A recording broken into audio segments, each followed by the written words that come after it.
take care of ourselves at the same time. So let's find a way to be patient with each other and really take some time to listen to each other, and because if we find a way to listen to ourselves as the normal people, once we get on stage, we can really start to find a way to fly as a characters, right? So let's find a way to have that connection with each other to really feel where we're at, and I think it'll just help to take care of ourselves and our own mental beings, as we're all dealing with a lot of different things right now. And yeah, so I'll start off by saying I'm glad to be here again. I'm glad to hear what our community collaborators have to say. And I'm really happy to have this cast with us and our design team and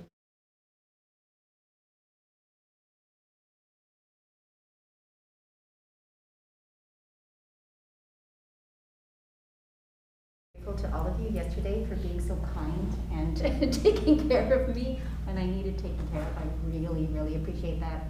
I am great today. I got to walk down here. I love working with Nick.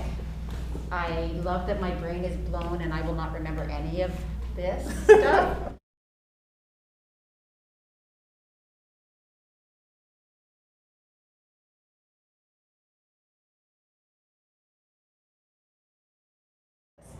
And to put my brain to how that affects me and what we're doing. Hey, Rona. Hi, sorry everyone. Hey, Rona. This is like something that Kendra would do. no judging the characters. Oh, and there's another thing. She can judge the There's character. another thing. Yeah. Well, yeah. You're not allowed to judge your own character. Well, and there's another thing. Like with, I think it's interesting to not judge your own character. Also keep your judgments of the other characters to yourself, because I think it'll be nice fuel, especially in this one. Nice fuel to. This is what I think about this person. Keep that as I say. I'm going to ask you a question, but I don't want an answer. The answer is for you.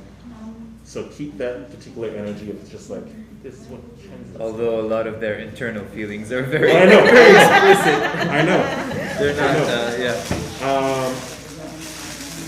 But I think it'll be interesting to once we get into the work of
Hi, everyone. Hi, everyone.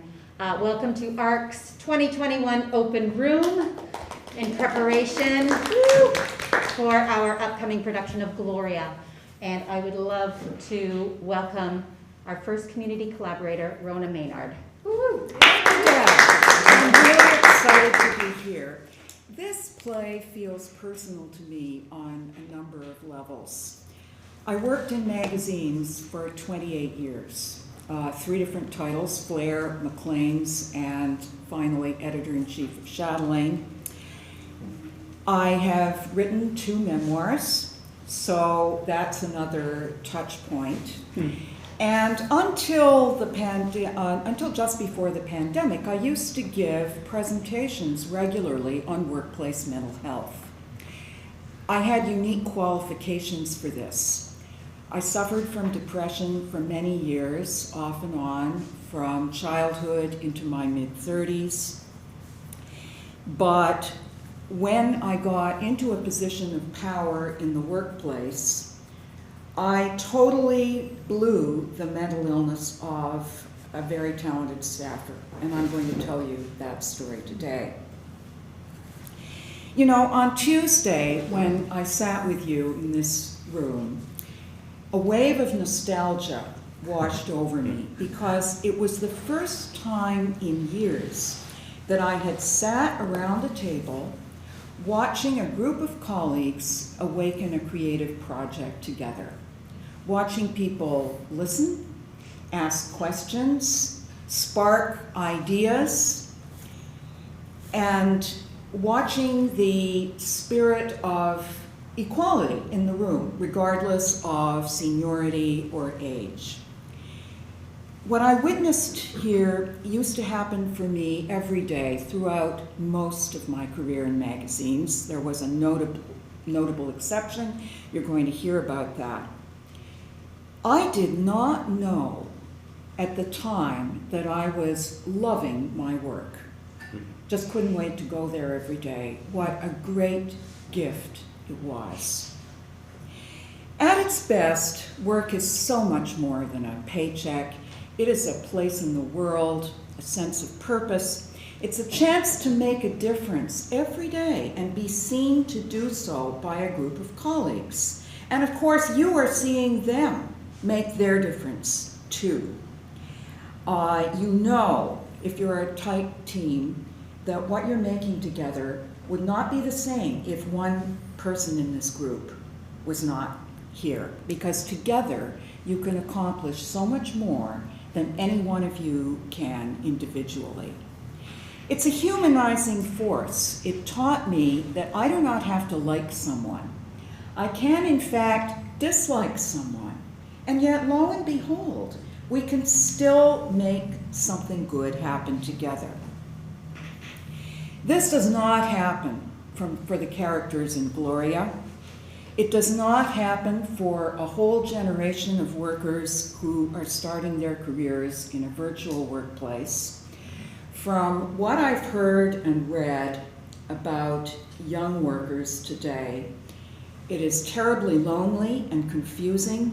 They are afraid to ask a question for fear that they will be seen as stupid. They're in front of the screen. What's happening? How is it happening? They just do not know. When this play goes live, your audience gets to look with fresh eyes at a workplace. Many of the people that are watching you perform this play will not have been in a workplace for a very long time. They might be in a virtual workplace, or they might have worked at home forever. And it's kind of like what happens after somebody dies. When somebody is gone, you see that person for the very first time.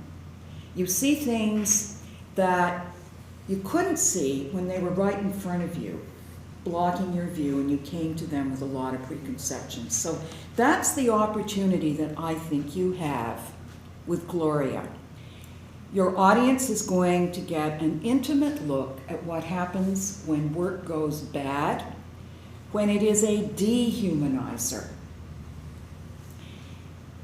BJJ could have set Act 1 in the politics department.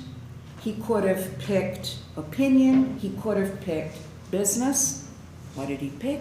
He picked culture. That is a powerful signal to the audience.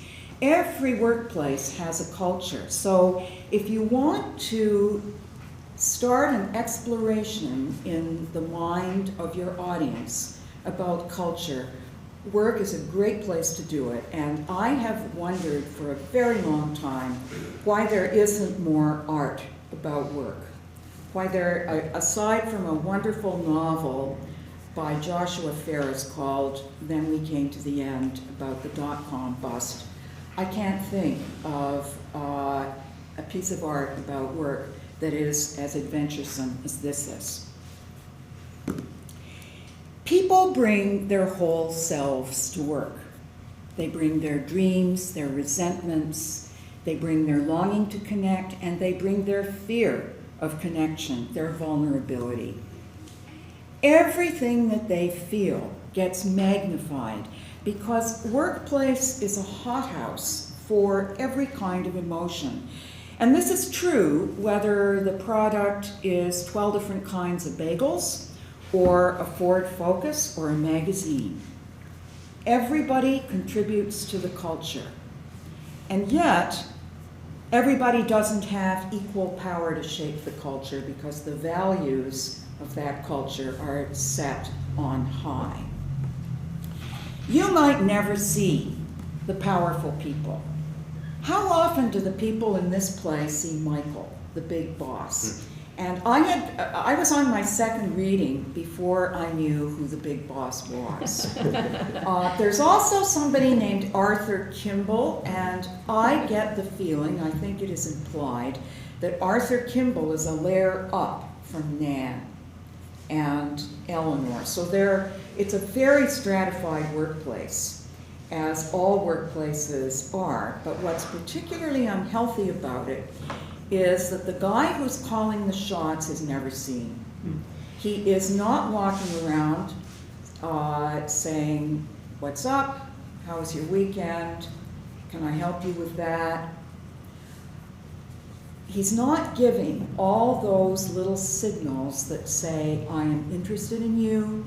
He is not creating openings where people can say, "Hey, Michael, I'm not sure about this," or "Could you run that by me one more time?"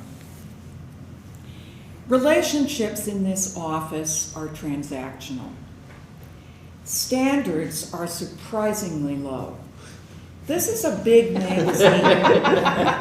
This is a magazine that Gloria has been dreaming of working at since she was a kid in Florida. Mm-hmm. And yet, what do people do there? Well, Kendra's waltzing in and out all the time, going to sample sales in Starbucks. A lot of people are just browsing. Who is actually working?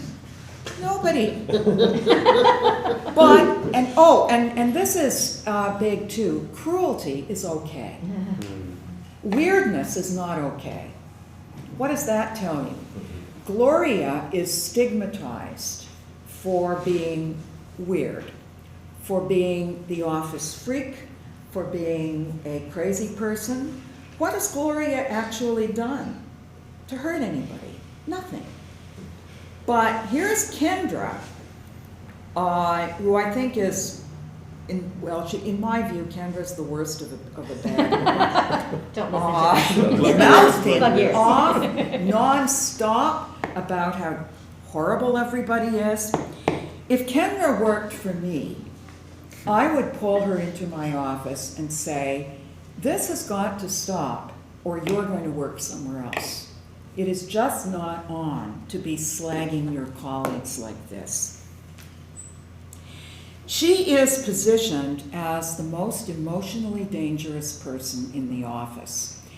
And I found it very puzzling when I read the play for the first time. I saw Gloria referred to as an emotional terrorist. And I would have said Kendra was the emotional terrorist. I wonder if, when Gloria was planning the event, she had particular designs on Kendra, because she does ask where Kendra is. Kendra reminds me of a famous quote from Dorothy Parker. She said this of somebody that she didn't like. She's the kind of person who always lands on her claws. The other night at dinner, after I sat around the table with you, I just could not stop talking about Gloria. And my husband was actually very engrossed in what I had to say about this play. He was curious, he asked me questions. And then he thought and he said, that office in Gloria sounds a lot like McLean's. Man, does it ever. I signed on at McLean's just after John Lennon was shot. I'm what they call a veteran. I had been recruited from a fashion magazine, which in the minds of the old boys who ran the place meant I didn't deserve to be there. And the wisecracks were already flying before I even arrived. In I came in my new designer navy blue suit and my red silk blouse with a kitty cat bow. That was what working women wore then to signal, oh, don't be afraid of me. But I really wanted to prove how tough I was. So on day one, I tore into my first edit like the Wicked Witch of the West. This was a story by a staff writer.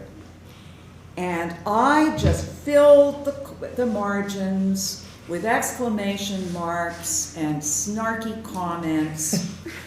Boy, was I proud of myself. And I had to get this article circulated to my team. And there were 2 people who reported to me, and there was a fact checker.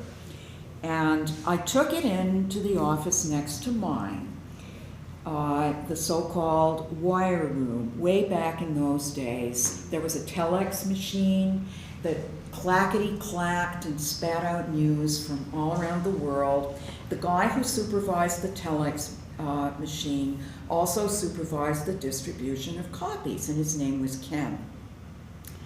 5 minutes later, Ken came into my office and he shook his head. Oh, gee, Rona. Gee, Rona. Folks around here, and he held up my edit, are not going to like this. You got to dial it back, Rona, if you want to make any friends around here. And that was the kindest thing that anybody in that office ever said to me.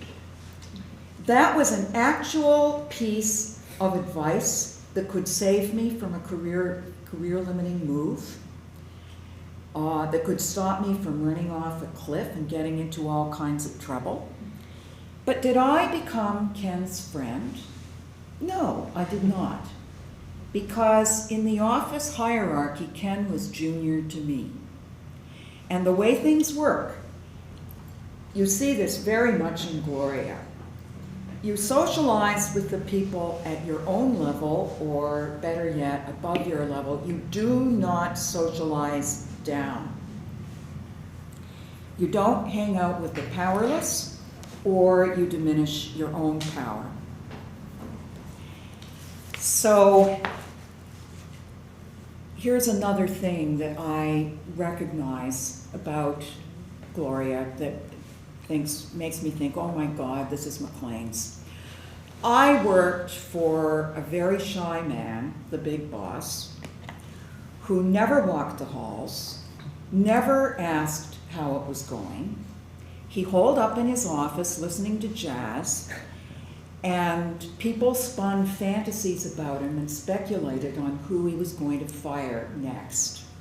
Now, he wasn't really a mean person, but he was socially very inept.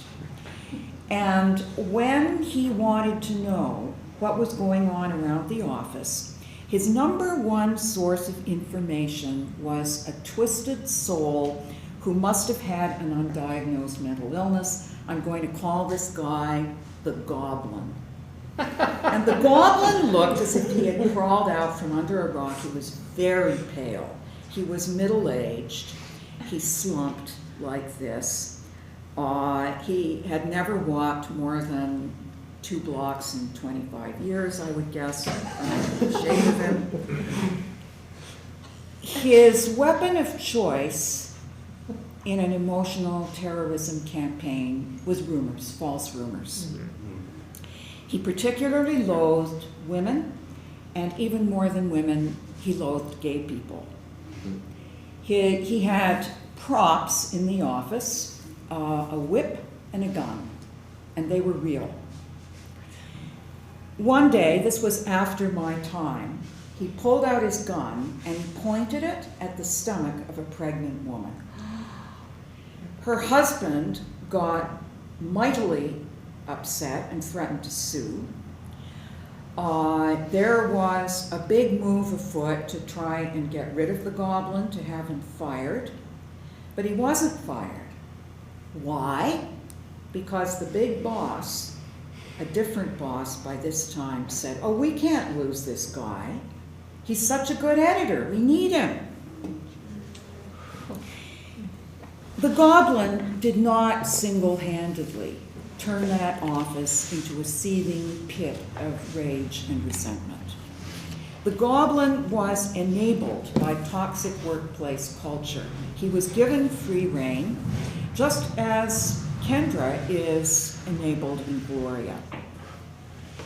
BJJ really gets media people. He used to work at the New Yorker. He knows that these people are bursting with ambition, and they're very smart, but there are never enough opportunities to go around. There weren't enough opportunities in my day, and there were even fewer by the 2010s when this is set. The baby boom generation is still hanging on to their jobs. They are seen to be a little past it. They don't really understand pop culture, but they're not getting out of the way. So people are unhappy, and yet, and this is so recognizable to me, the unhappy people are keenly conscious of themselves as makers and guardians of culture, and they would not dream of working for a bank. They are not going to sell real estate. These careers might offer them more money, but they don't have the aura that the media present. So they'd rather complain about their jobs than go into some other industry. I lasted 18 months at McLean's, and my typical posture at that time was that I had a cup of stale coffee in one hand. I drank coffee all day from the office urn, and a fistful of aspirin in the other. And I wondered why my stomach was always upset and I had a raging headache. I woke up angry. I came home craving a drink. I would pour myself a beer before I even took off my coat. I was always afraid of being fired. We were all afraid of being fired. But I wasn't fired. I quit with a bad case of burnout. I will say this for McLean's. It taught me what kind of leader I never, never wanted to be. Leadership was absolutely the last thing on my mind when I got my first job at Miss Chatelaine, the magazine that evolved into Flair. All I wanted was to make a little money and have some fun doing it. I was so green that I went to work in a faded t-shirt with no bra. I wore those little black cotton slippers from Chinatown. I fell in love with this business. And really it was the people that I fell in love with. This was a new feeling to me. I had been something of a loner all my life. I grew up in one of those families that keep secrets. My father was a depressive and an alcoholic. He medicated himself with vodka. We tiptoed around my dad all the time. And so I would not invite people over to my house. I just didn't want them to see what was going on there. At the magazine, I found a team and a tribe. My colleagues liked working with me, and around them, I liked myself better. I can't tell you that working healed depression, but it did take me some distance forward. I had crossed a bridge into the world. Flash forward 14 or 15 years. When I was named editor of Chatelaine after I had finally lit the spark of ambition, I wanted to open up the culture there. I succeeded a top-down leader who came to work every day with the vision, and she expected you to execute it. And she would make you redo it until you had successfully perfected her vision. I didn't want to do it that way. I wanted what I saw in this room on Tuesday. I wanted the questioning, I wanted the collaboration. I didn't think all the good ideas would be mine. I thought work should be fun, as it had been for me in my first job. Early on in my tenure in that job, I took a risk that changed my life. It wouldn't be a risk today, but in 1997 it was. I wrote an editorial about my history of depression. I pulled a lot of punches. I admitted to crying jags, but not to suicidal fantasies. I attributed my darkest memory, and this is a very old journalistic trick of the cowardly, to a friend. A friend said that when she was depressed, she felt as if a metal lid had been lowered on her world. Why should anybody be ashamed to say that? Well, I was ashamed to admit that it was me, because I was afraid that if I owned up to it, the people from on high would be saying, are we sure Rona can do this job? That column would not make any waves today. So many prominent people have opened up about bipolar disorder, anorexia and bulimia, the gamut of mental illnesses. But it was bold for 1997. Letters and calls poured in. I got a suicide call on my voicemail one day. Readers treated me like some kind of expert, and I'm afraid my head got turned. I never thought this could happen to me, but I started to feel that I knew more than I did. Mostly, I was a pretty good boss. I think the people who worked for me would tell you that. But I was bringing my whole self to work, as people do, and part of what I was bringing was all that baggage from growing up in the family home.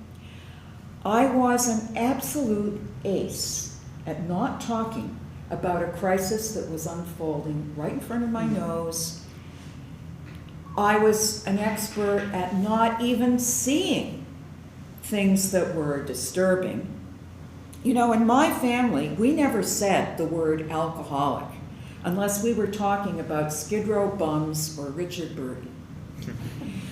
We had a tacit agreement, do not talk about this. Did anybody ever tell me this? No.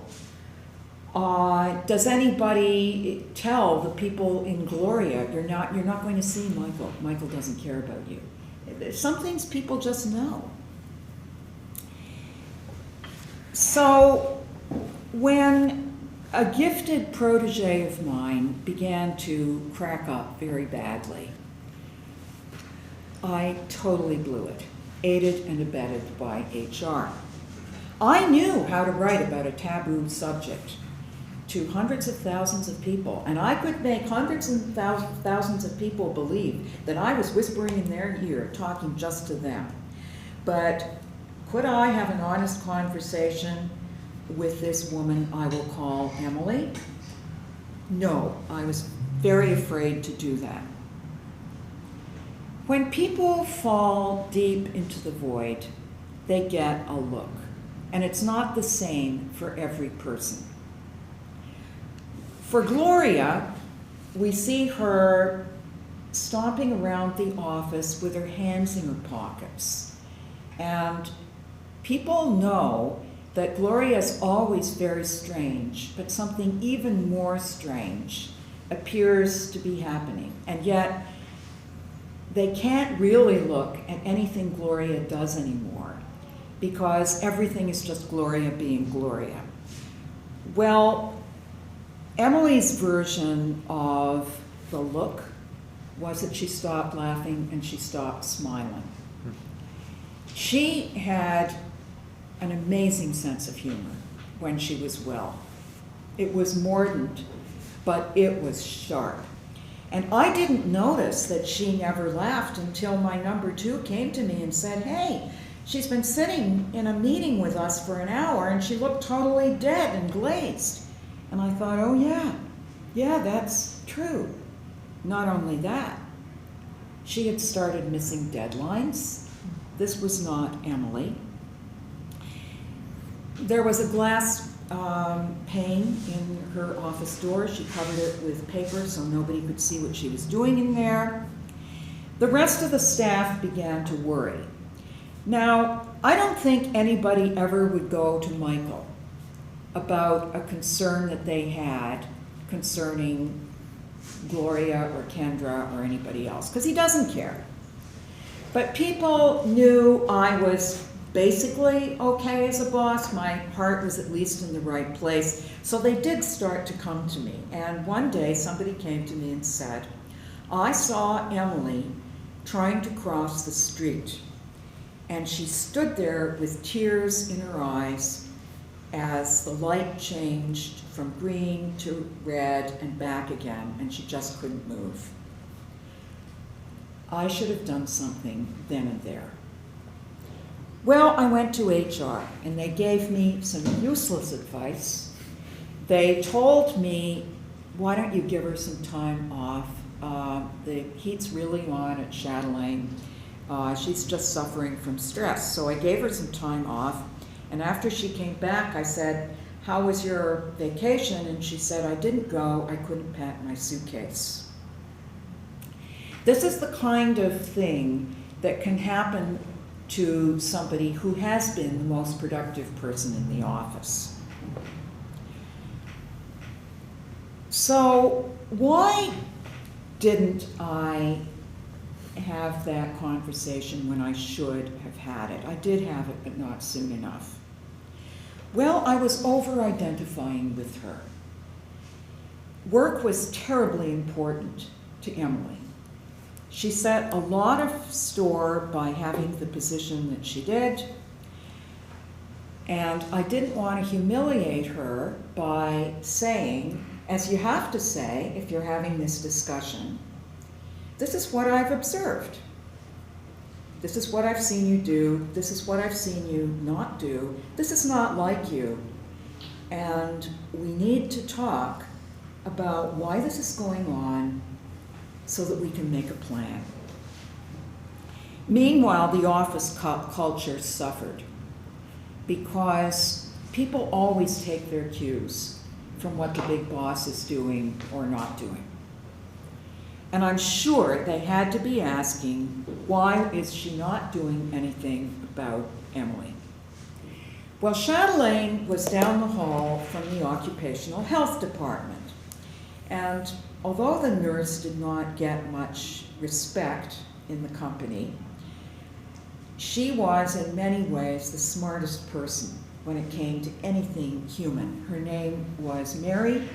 She was not afraid of tough discussions. She had nursed people who were dying of cancer.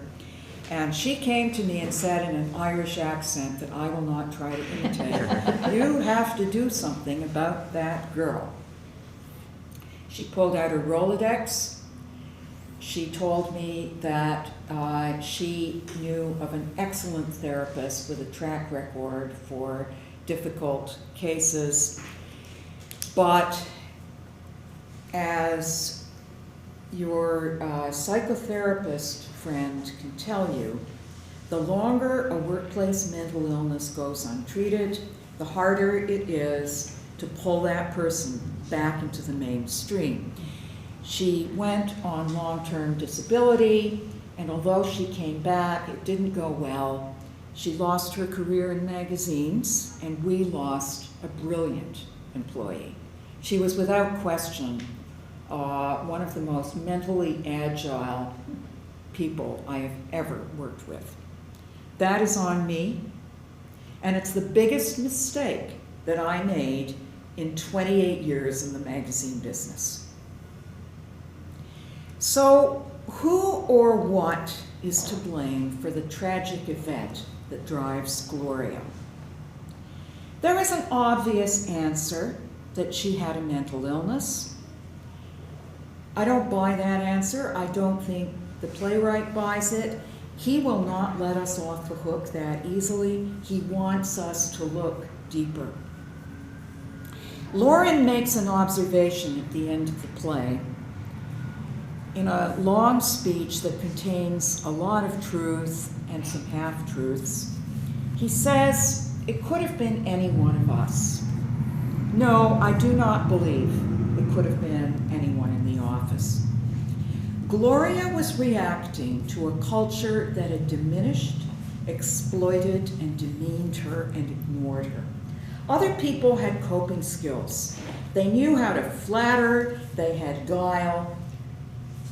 Gloria couldn't do that. She was a very vulnerable person. The magazine was slipping. The atmosphere was getting more poisonous by the day. Business, we are told, is cracking down on them, cutting their budget. They can't even have coffee anymore unless they buy it themselves. I should tell you that in the magazine, in the editorial departments where I worked, business was known as the dark side. But BJJ would not use that term because it would be too perplexing to the audience. Everybody bears some responsibility for what happens to Gloria. The whole culture is sick, not just one person, in the office and out of the office. There are many layers to this play concerning the culture. There's a whole conversation to be had about race. I'm not going to go there, but there's an obsession with celebrity, with making a big score and a splash in the media. There is a painful indifference to suffering.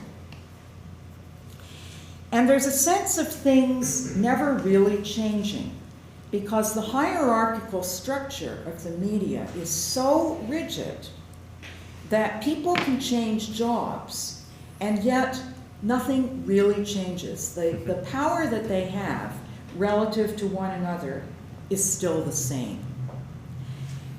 And you see that when three characters start writing books. Which one has the book that comes out on top? Well, it's the one who has the most power at the beginning of the play. Both Gloria and Emily remind me of a famous poem by Stevie Smith. Some of you may know it. It came to my attention when an elementary principal, of all people, told me that a grade 1 teacher had used it in her classroom and the 6-year-olds got it. It's both very simple and very profound. It's called Not Waving But Drowning. Nobody heard him, the dead man, but still he lay moaning. I was much further out than you thought, and not waving but drowning. Poor chap, he always loved larking, and now he's dead. It must have been too cold for him. His heart gave way, they said. Oh, no, no, no, it was too cold always. Still the dead one lay moaning. I was much too far out all my life, and not waving but drowning.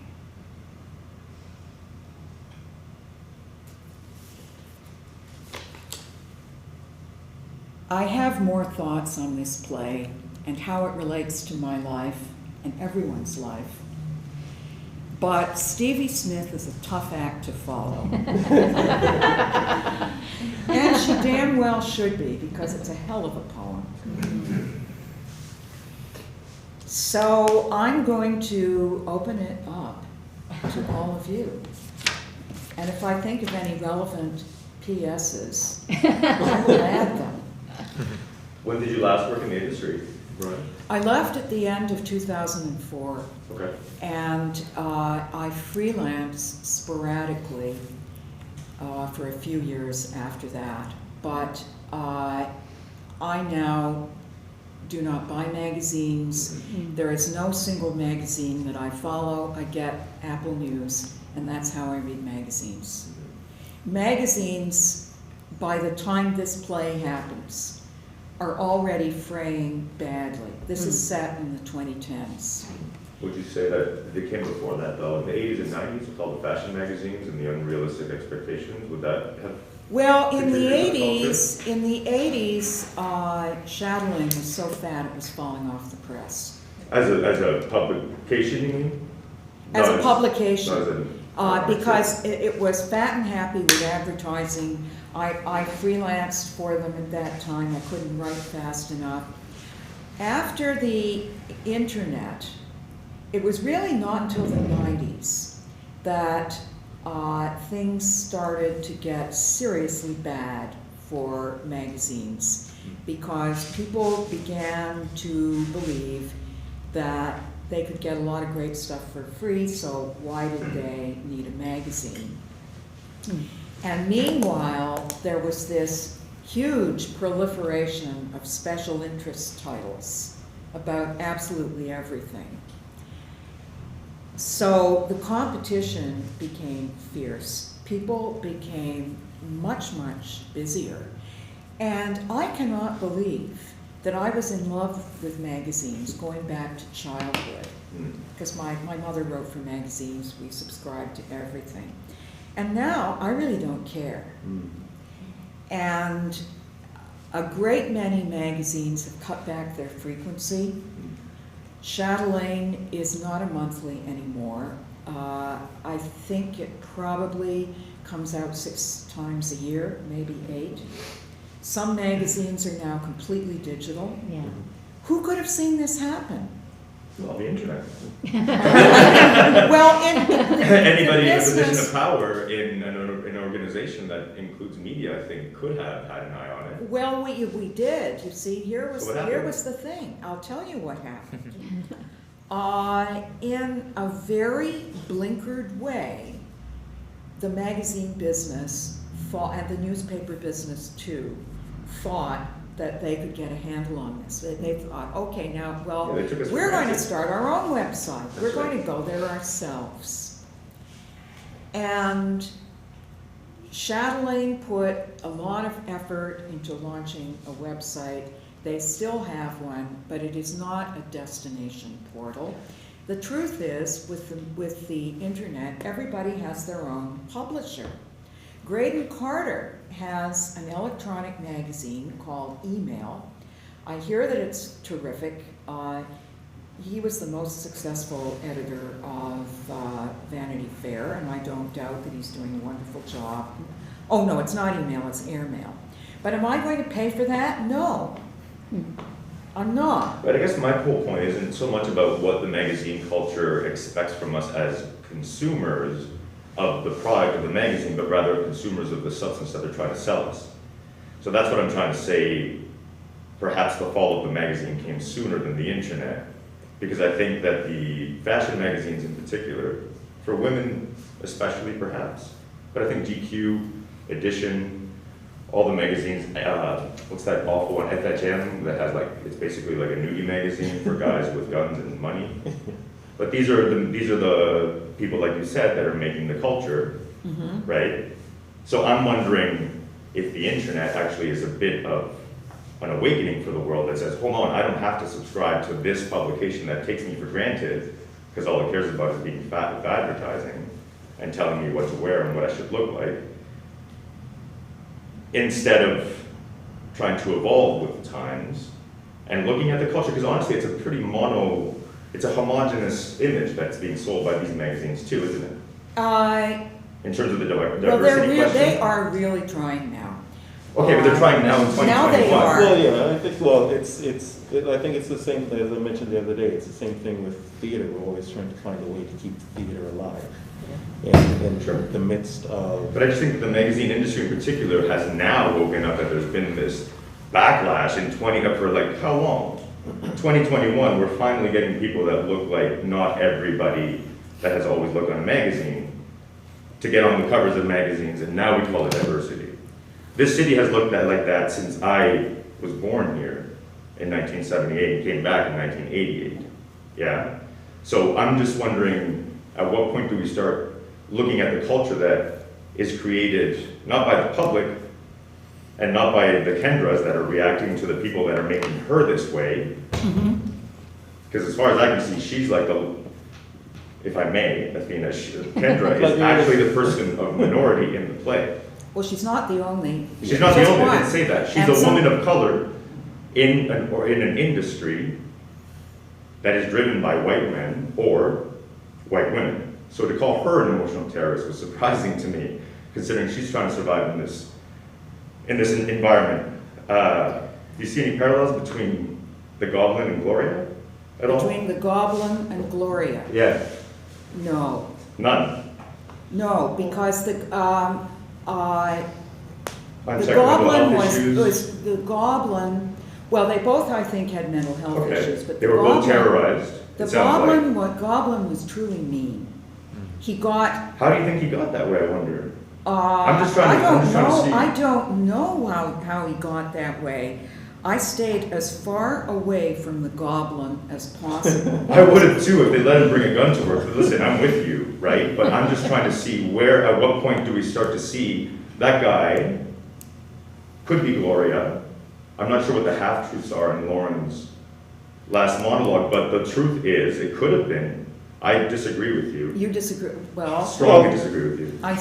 Well, And that's okay with me. No, that That's is absolutely great and for you're me. probably. But that's why we're here. You're probably going to be having this conversation more than once. You're probably, Absolutely.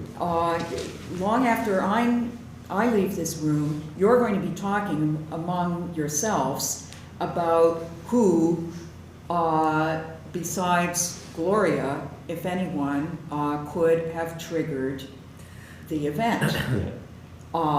Could somebody else have done it? I don't happen to believe that anybody else could have, as I've said, but part of what I have liked about what I've seen in this room is that people are free to disagree, and you're going to be hashing this out for a long time. Yeah, I guess I'm just curious why you would think that that's not necessarily a true statement, that it could have been any of the other people in the office. Well, I don't know. Like I think that's the interesting thing about our first act is the way in which people treat each other is a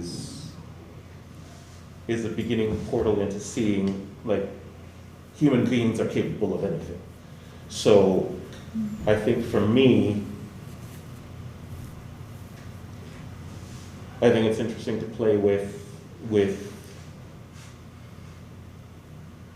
the each person's sort of stressors from outside of the office and coming in. You know, and as I was saying, like, these are interesting things that we can play with individually. You know, these sort of secrets that you may have or Kendra may have as to why she has to protect herself, as to how, is she really shy, but she has to appear in the office in such a way as a point of power, you know, you know, and that's why, like, you know, it's trying to find a way to not for me to judge each person, but find a way for them to step into the room with a point of confidence, with a point of, this is how I'm going to arrive today. I'm going to show up to work, and I don't know, and do what I need to do to get the job done. And if somebody's appearing to work for a different reason on this particular day, who knows?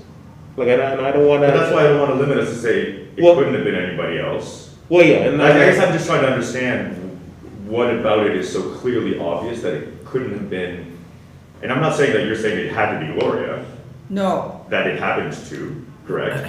But it could have happened, anyway, we don't have to keep talking Well, about it. I just wanted to no, see if there was that's an immediate answer to why it's so obvious to you that it could not have been anybody else. Well, and I think it's still. But I'm not sure that it's there yet. Well, yeah, and it's the difference of, well, reading a play and doing it. We are in the action of. Yeah, doing I'm it. looking for information, because if there's No, something no. I'm missing that, No, Well- and I think it's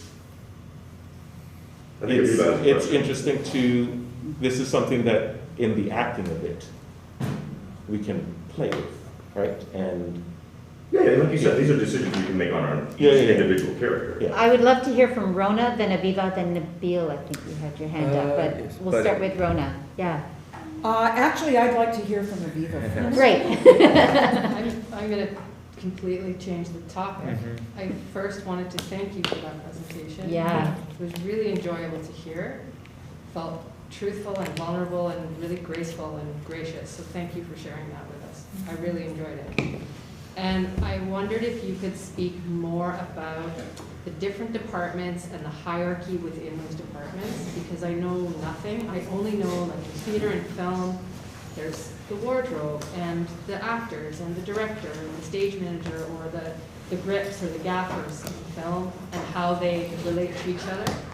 So I would love to know more about trying to get a visual picture in my mind of a layout of an office. Okay. And where people are and their, because you spoke about the hierarchy, and I'd love to know more about, like, where do people sit in relationship to each other? Okay, well, if you come into a magazine as a writer or a photographer, you're going to be passing, or you would have passed back in the day, rows of editors' offices. And that was back when editors actually had offices, before they were editors-in-chief. Then we had the cubicle era.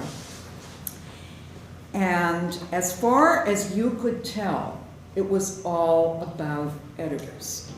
There was also a great big room called the art department, where the photographers went.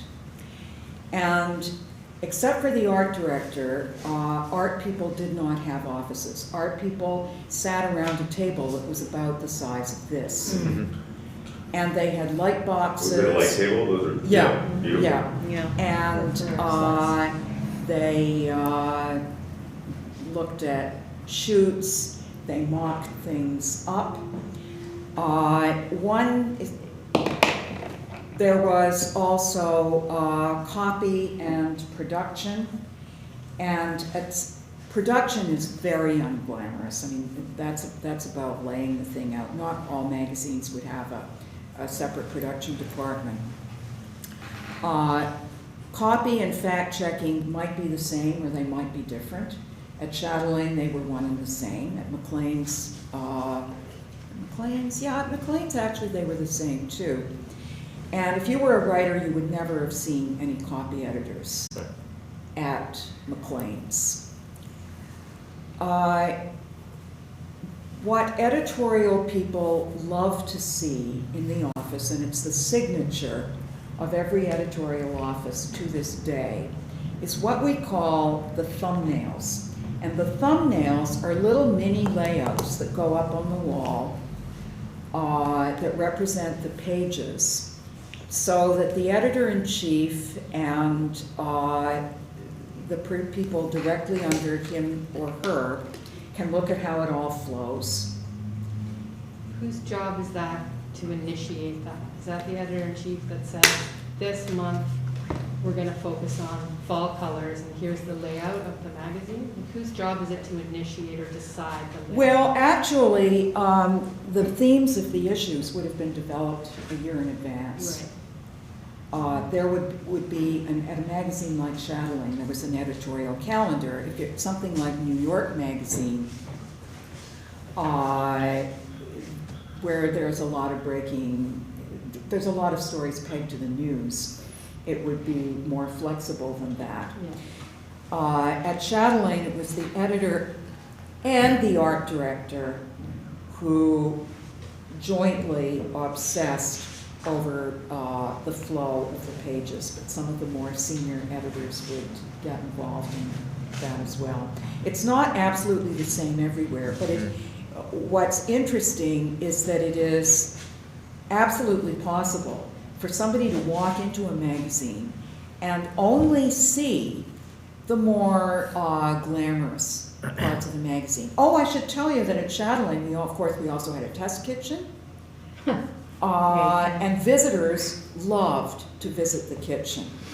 This was exciting for them, especially if there was a batch of something that they could taste. And we had a little fashion room where there were racks of clothes. And we decided which clothes we were actually going to shoot for the issue. Getting back to the question that you raised about, what really happened to them. Is it that they didn't reflect the communities that they serve? Well, I think that was part of it, but that was certainly not, by no means, all of it. They lost their soul. People used to feel in the days when they had magazines that they loved, that they could open that magazine and they were in a world and they wanted to be there every week or every month. Still, I know people who subscribe to the New Yorker and they want to be in New Yorker land every week. It takes them away. I am not like that.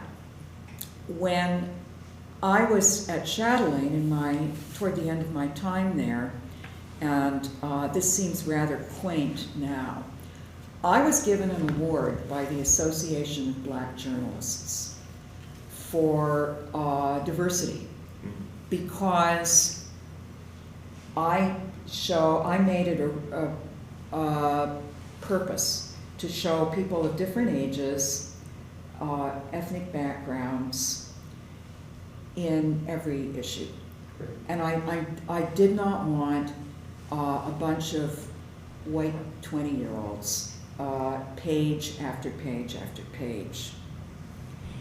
And when I was given the award, I made a speech to the association, and a woman came in a wheelchair, and she confronted me. She had made quite a campaign out of getting into magazines as a model. She wanted models in wheelchairs in fashion stories. And I was not the only one that she had targeted. And it was a really tough one. We now have people in wheelchairs on stages dancing. There is a dancer who was born with missing limbs, and he does some pretty incredible things. Lazy Legs, or is it, well, no, there's different people, but there's Lazy Legs, he has Right. The crutches? Yeah, the crutches. Like the cerebral palsy Yeah, type thing, yeah. his legs are, he has legs, but they don't move, but he's Okay. like, he's a broken And he dancer, flies through the air. basically.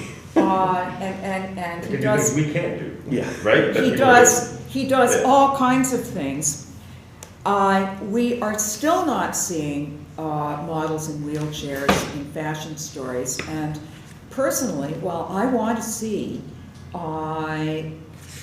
people of different abilities in the media, I think if you show a model dressed for a night in the town in a wheelchair, you're making it all about the wheelchair. Right. And that was what I told her. She did not like my answer. I said, certainly a model in a wheelchair, theoretically, if she was a good model, could be in a beauty story. Yeah. But the wheelchair wouldn't show. I mean, it would be her face, it would be her hair, it would be her makeup. Magazines needed to project, and the best ones did project, a sense that they stood for something, that they had values. And that's what art does too. Rita Latendre died a few days ago. Groundbreaking Canadian artist.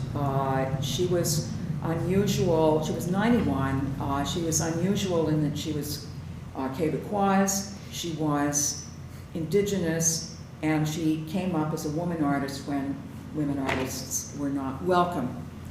And she said, quoting her mentor, "Talented people," he used to say, "are a dime a dozen, and technique, any bloody monkey can master it. But what you do with it, now that's another story. As an artist, you must learn who you are, what life means to you, and only then can you relate your findings to the rest of the universe."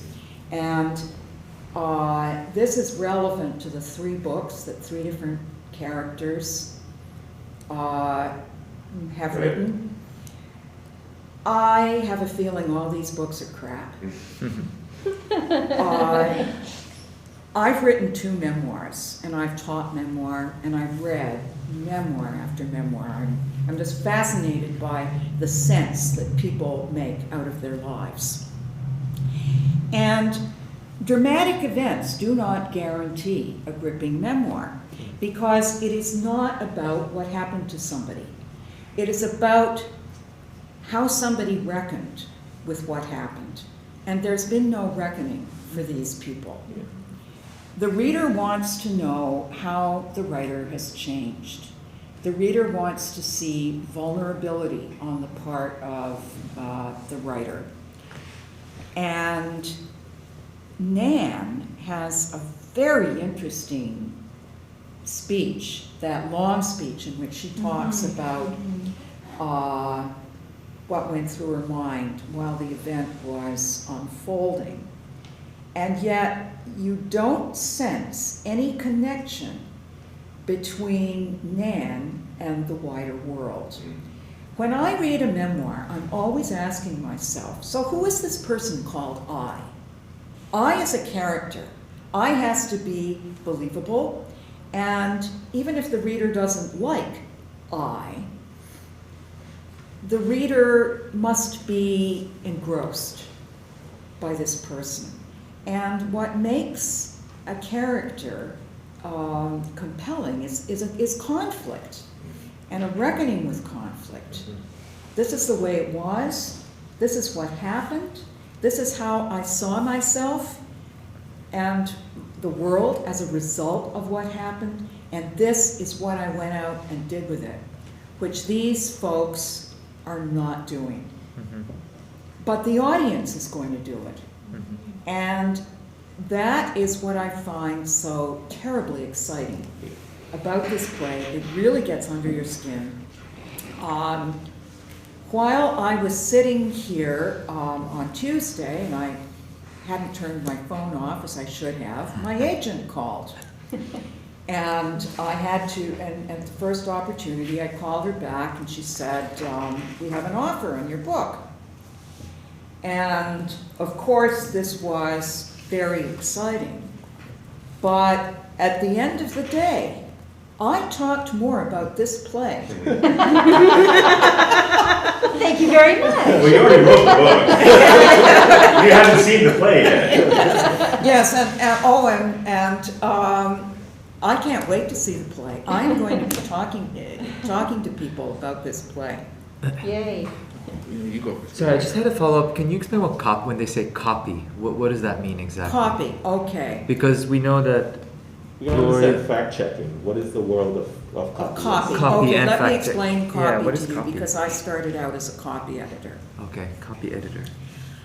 The handling editor assigns the story and goes through all the rewrites with the writer, writes the so-called fix note to the writer if that is required, there might be as many as 3 or 4 drafts of the story. And then when everybody is signed off on the story, on the contents of the story, it goes to copy, where they make a tick mark on top of every word, as they have verified spelling and pronunciation, and in the case of many magazines, including Chatelaine, factual accuracy. So they preside over grammar as well. So does the word count already come condensed to, everybody knows the number to? That's an interesting question. The writer writes to a word count, Right. and I was always very exact as a writer, but you know, a lot of Try to people, squeeze in a few you give them extras. 2,000 words and they'll give you 3,500. Wow. And writers always think they've got huge egos, and I say that as a writer. They always think that longer is better because they want more attention. No, longer is not better. Shorter is better. People have short attention spans. So anyway, the editor will get it down more or less to length, as we say. And then, when the story gets laid out, the copy people are the ones who find out that it's 10 lines over. Or that it's running short.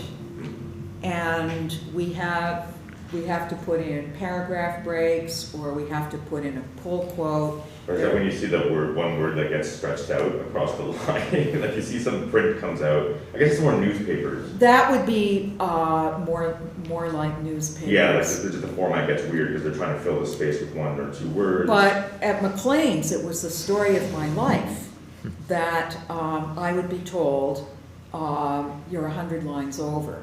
Because the size of the issue would have changed at the last minute. Or the picture accompanying the photograph. Well,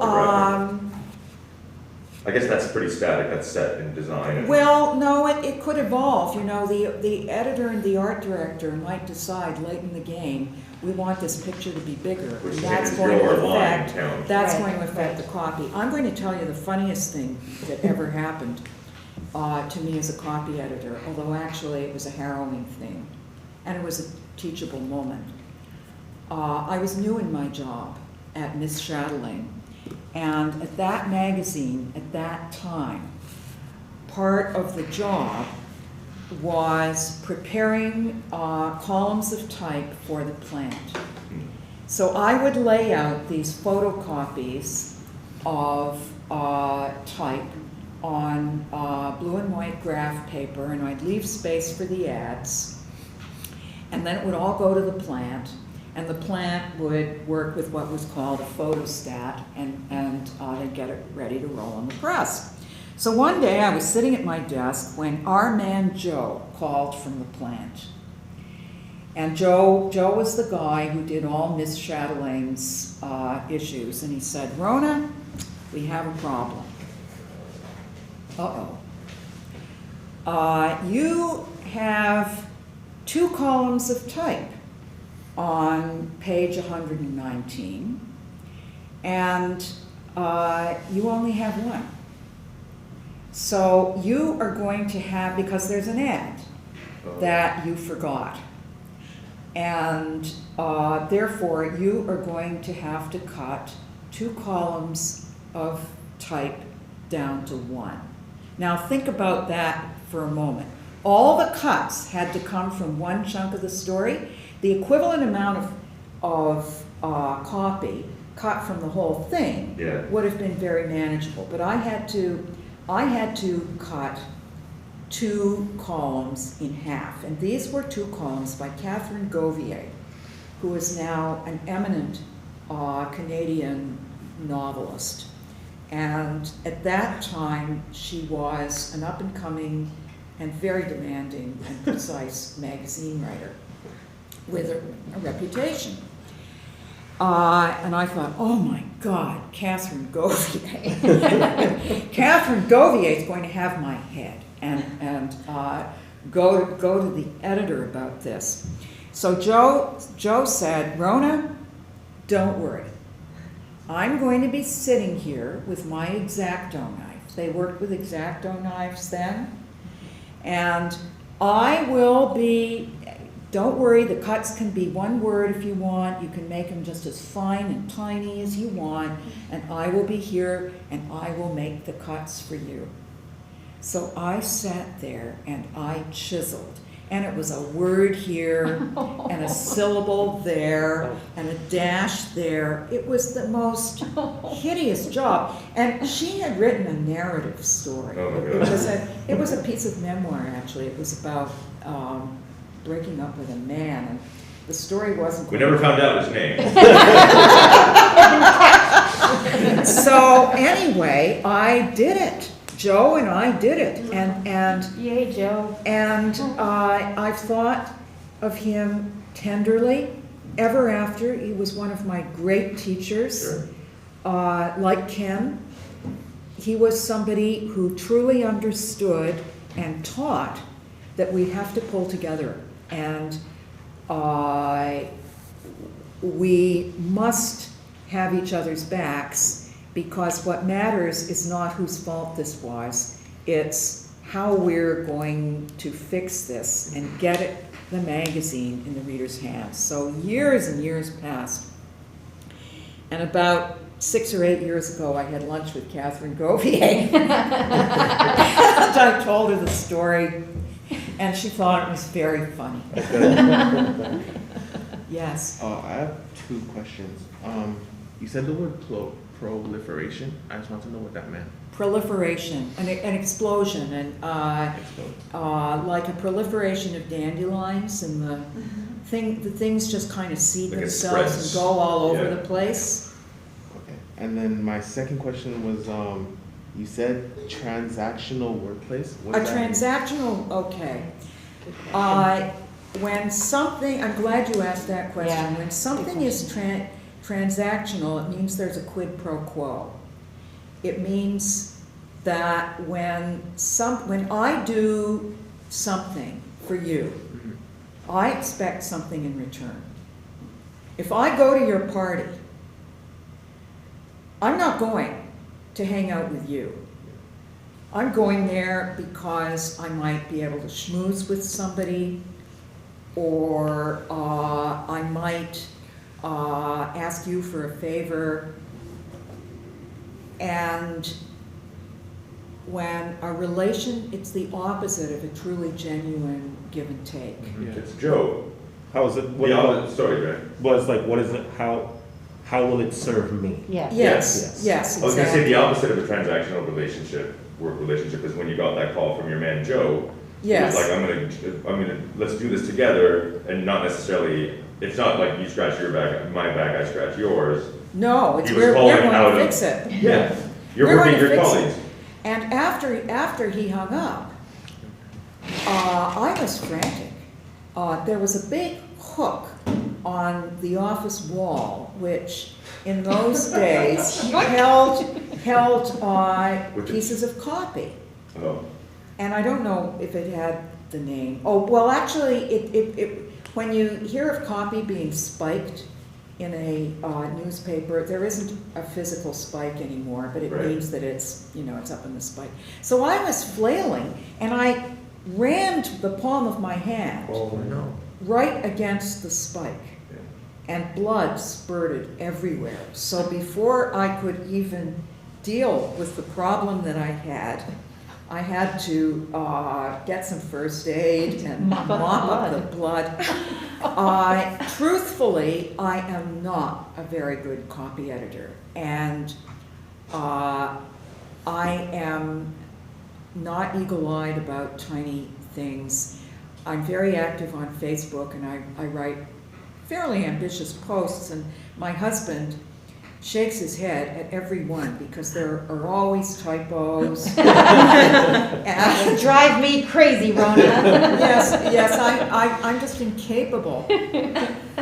Yes. Just as a follow-up, so not to make an assessment, but in the pecking order in the hierarchy of these offices, so the copy editor is not a creative job. It's No. not. It's quite grunt work. It's grunt Yes. work, Real, it's yeah. grunt work, and it's hard to get out of copy. Right, you get People- stuck there. People do get out of copy, but if they're going to get out of copy, they're going to do it within the first few years. Right. So, if she spent 15 if years she in spent copy, 15 years in copy, she is a lifer. Right. And, And do you get out of copy by being good at copy or bad at copy? well, Or both. I know how you get out of copy. You get out of copy by showing that you have a real spark. Right. By, Creative. just showing Yeah. that you've got ambition. And at some magazines, you might be invited into the editorial meeting. So, by God, you bring ideas. Or you should, and another way, if you don't get that opportunity, is to really chat up the editors and preferably the editor-in-chief and say, have you thought about, I saw this yesterday and I think it would make a really good story. Or all my friends are talking about this and they can't seem to find any information about it. Maybe we can enlighten them. Yeah. So it's safe to say if you don't have those social skills to be able to even bring yourself to a point to have these conversations, you might never get out of it, No, even you if you are won't. perfectly qualified to do so. And I would say that that you're not qualified if you don't put yourself out there. I had a case at Chatelaine where there was an opening for an editor, and the staff wanted me to promote one of the junior people that they were very fond of. I don't think she was a copy editor, she was an editorial assistant. And they gave me a big pitch for why they thought she deserved the job. And I had my eye on somebody else from outside whom I hired. With the approval of my managing editor, we had two-level hiring. Nobody made unilateral decisions. And the woman I hired was already writing and editing at a pretty high level. And she had a spark. She came and she sat with me and she gave me ideas and she put herself on the line. And the one who didn't get the job had never come into my office and put herself on the line. Right. She had never tried to get to know me. And it is incumbent on you to take those opportunities if you work on an office, in an office and you want to get noticed. But after I didn't hire the other woman, there was a lot of bad blood for a while. And I had people coming to me and complaining about it. And one of them actually went and groused to her friends at other magazines that nobody got a break at Chatelaine. And it didn't stop until it became clear that I had hired a really terrific person. Yeah. She was just great. And she eventually became editor of House and Home magazine. Sorry, go ahead. Oh, yeah, I just have two questions. Back to the visuals of the thumbnails. And so I know that was in Chatelaine, but like when you were at McLean's, did they have something similar to that? No, because they work too quickly. Okay. But fashion magazines have thumbnails. Yes. And I think this magazine would have thumbnails too. Okay. I thought about the thumbnails and whether they should be part of this set. And I think probably not, because where these people are working, it's They too don't far see from it. the center of power. They're not close to Michael. They are not close to the art department. And really, nobody cares what they think of the sequence of the pages in the issue. Yeah, that was my other question. Like, is Michael's office on the same floor, or is it like a few floors up? I Or- think it's probably on the same floor. Have you ever seen a magazine movie called the September Issue about Vogue? Well, that it might be worth taking another look at that, because in that issue you really see how a magazine is laid Yeah. out. And I'm pretty sure it's all on one floor. It would be pretty common, I think, at some places for business to be on another floor, maybe, or another wing, another whole set of hallways. But no, I think Michael's He's on the same on the same floor, and the art department is on the same floor. Just different sections. Yeah. Yeah, and I really like the idea you had about the poster. Oh.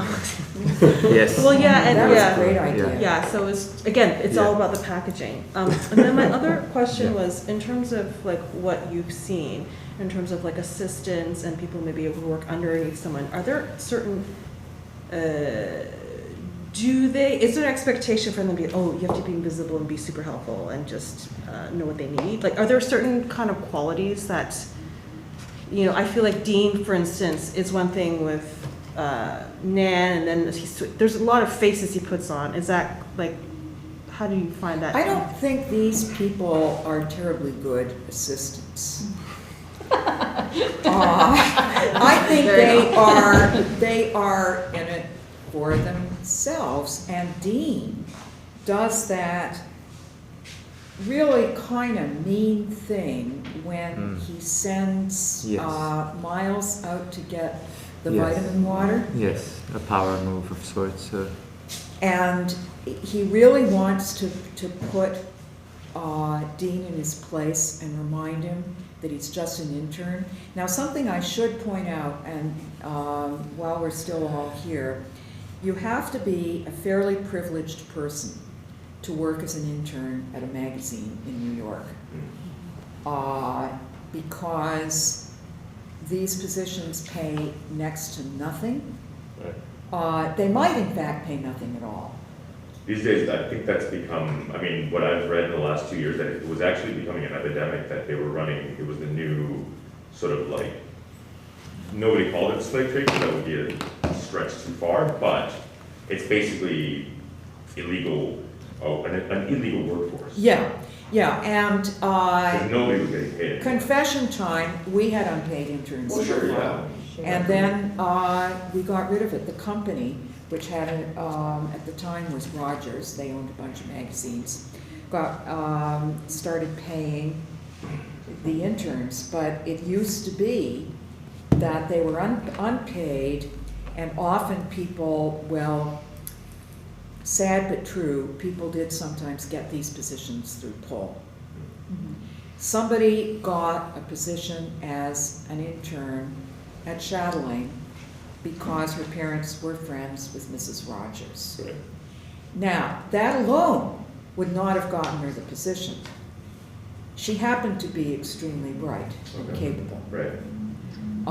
And I'm still in touch with her today. But between somebody who was a friend of the Rogers family and somebody who really needed a job, yeah, the friend of the Rogers family got it.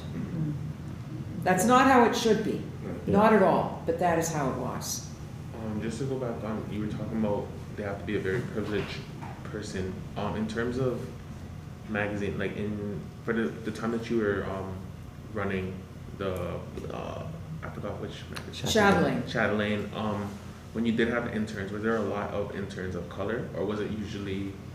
Well, interestingly enough, one of our interns was Sherry Dimmoling, who is now a famous novelist. She's Indigenous. And her books really sell. And they're also of high literary quality. But I did not bring her on. In fact, I can't remember who hired Sherry. I didn't get to know Sherry. I was amazed to discover that we had somebody in our midst who became a famous writer in her 40s. She had, and these are novels of ideas. it was a pretty white office. We had a black beauty editor. We had some Asian women. We had very few men. We had a number of gay people.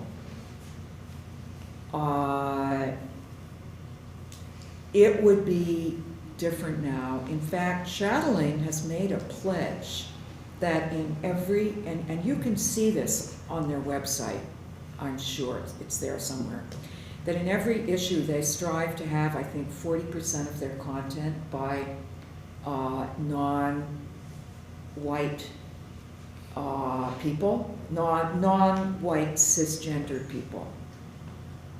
When you say they come from a place of privilege, meaning they can afford to work for They can free. afford there because mommy and daddy will support them. While they're working. And Sorry to there, keep talking, but there is in here, it's you that talks about how the culture has changed. Yeah, pretty early on, yes. Yeah, It and feels now like they it's a have to pay new them. thing, yeah. Yeah. I feel like in the past, what Dean seems to allude to, and again, it's coming from it's through the lens of that character, that before it used to be real work and real auditioning for a job, and now it's become easier to get that. Right. But in terms You're of not allowed to facts, treat them as like shit anymore. yeah, in terms of factually, I don't think that's true. I don't know if that, if, you know, BJJ does know a lot about magazines because he worked at one. Yeah. He talked in that, I don't know whether it's Dean or Lauren. Somebody talks about the martini cart going around. It was was Nan. It's Nan. Oh, Nan. Nan talks about. But she's it. talking In the good about old days. The pre- good old days. Yeah. Well, that sounds awfully recent to me. Oh yeah. And I have trouble believing that in Nan's lifetime there would have been martini carts at the New Yorker. You think that's something that stopped in the 80s or I think 70s? it probably stopped in the 60s. 60s all the way. But I feel like Nan is referring, I actually can't remember at this moment, but I feel like Nan is actually referring to a time longer ago than even her experience in the office, but I there was, haven't learned those lines and yet. there so I'm were not sure. people at Canadian Business, where my husband worked for quite a while, who had kept liquor in the office and sometimes had Sure. drinks. That's business, dark. And the Goblin, That was to come down from the cocaine. the Goblin had liquor in his office. And although he didn't like women, he cultivated female groupies. Right. Well, so dark. Very, very unsavory character. We have just a few minutes left. Okay. If there's any other questions or anything else you'd like to add. How realistic, like suppose you put yourself in the 2010s when we know that industry has already kind of contracted. How realistic is it for these young people to expect to be promoted? Is this like, Oh, it's not. so they're in a dead, but they're not even aware that they're starting to be aware that it's a bit of a dead end, but I don't think, you know, it's kind of puzzling to me, now that you mention it, that 'Cause it is nobody for me as talks well. about waves of layoffs, but those were happening at that time. And this was all through the industry. And a Google search would very quickly, I'm sure, uncover headlines about big waves of layoffs here, there, and everywhere. What this cast of characters seems to worry about is becoming a lifer, because there aren't any opportunities, and the 60-year-olds are holding on to their jobs. There is now, well, certainly, by that time, certainly in newsrooms, 60-year-olds were being packaged. And I don't know the extent to which that was true in, what do you mean by packaged? pushed out the Pushed door. out. Yeah. Here's Get your out, package, please. your buyout. Yeah. Oh, Package. Dad, go home now. Yes, they just didn't, they were expensive, And Yeah, they had benefits. and they had high salaries. No, So yeah, you could, they were paid fairly. so there were, you know, the Globe and the Star wanted to get rid of people who were making six figures and promote and replace them either with nobody or with young, cheap people. At a very low rate. Yes, Well, in contract work, that's what's become, contract no work. benefits, no, like, you know, guarantee of salary, upward mobility and all that. Well, it's like Peter Mansbridge retiring Mhm. and then they being Mansfield. able to hire four other. That's right, on News his editors. salary. Right.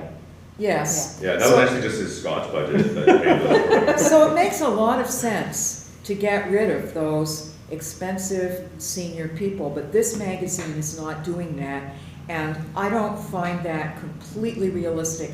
I don't think it's completely realistic that nobody's worried about being fired. Well, not fired, laid off. Right, more, yeah. Can I ask a question Sorry. that is? Go for it, go for it. It's actually not, I'm curious, in 2001, when the towers fell. I'm trying to Yes. find a parallel, I guess, to what the conversation we're having with you today, to being trapped in an office environment, feeling, so what floor were you on, if you don't mind me asking, when the towers I fell? was, And you were in Toronto? yeah, I was in Toronto, and oddly enough, you know, I think I was on the 8th floor. Okay, so you were high up. I was high up, Yeah. I never thought about somebody flying a plane into our building. No, certainly not, but you heard the news. I heard the news, I remember exactly where I was. And the office was full. Well, we had been in an all-staff meeting. Right. And our publisher was giving a really gung-ho, rah-rah speech about the numbers going up and the metrics. The business was obsessed with metrics, all trending in the right direction. And then we came out and we heard this catastrophic news. And was there an evacuation No, protocol? oh Nothing? no, no. People went back to their desks and they did work, although they were numb. Hmm. And anybody who knew anybody in New York was, Terrified. yeah, terrified, on the phone, trying to get through to that person. And there was a TV at McLean's. So I remember going to their floor and sitting in their boardroom with a bunch of McLean's people watching the footage again and again. It was, Yeah. this was, It was on repeat for like a month, I remember. at it least. was, Yeah. this, I'm also old enough to remember when JFK was shot, and this was worse. And going back to the office, like, did people shy away from going into a building for work after that? Do you remember? Like, No, they weren't afraid to go into a building. Is They it- didn't really think that this had, they knew the world had changed, Yeah. but they weren't making all the connections yet. They weren't asking, they knew the world had changed, but they were not asking, how is my life going to be different? And I remember one of the first things that somebody said was, now there are going to be attacks on Muslims in Toronto, and mosques are going to be defaced. So that was the first fear that I heard expressed about this coming home in Toronto. But mainly, I think people were just in a fog. And that night, I dreamed that I was sitting in a theater, and there was a scrim on the stage that showed the sun shining and a very normal urban landscape. And then the scrim went up, and there were bombed out rooms everywhere. And I woke up thinking, okay, this has always been there. It's always been out there waiting to happen, and we didn't know, and now it has happened. We were looking at the scrim, and the scrim went up.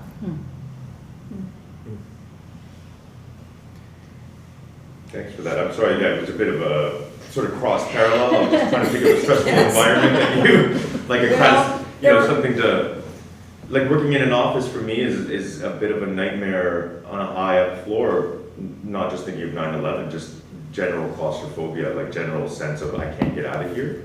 So for me, I think, and I can relate to my character Lauren in this one, is that he wasn't able to go into an office for months after the event in Gloria, which obviously he was Yes, in the room for. because it was traumatizing. Because he was traumatized, but I wonder how far that can extend, I think, for people. Yeah, I don't know, it was just a I curiosity. think that's probably a very normal reaction. But I imagine there is lots of information readily available about how people react to Oh, this. no kind of doubt, thing. yeah. I'm afraid we have to, and at this point, on that, we're just gonna leave that there. Rona, from all of us, thank you so very much for sharing all that you shared today. Such a pleasure. This really was great fun, and I have the highest hopes for this production. Tell Andre, please. I'm nervous all the time. I'm listening. Yes, Well, thank you very, I very will much. be there. And by That's the time, it. by the time I come back from Florida, it'll be well into the run, so you'll have it all. Oh, we'll Figure it All out. the answers, all the We'll do the answers. Rona We'll have cut all the extra lines out. We'll do the Rona show. Great. Thank you. Thank you Thanks so so much. much.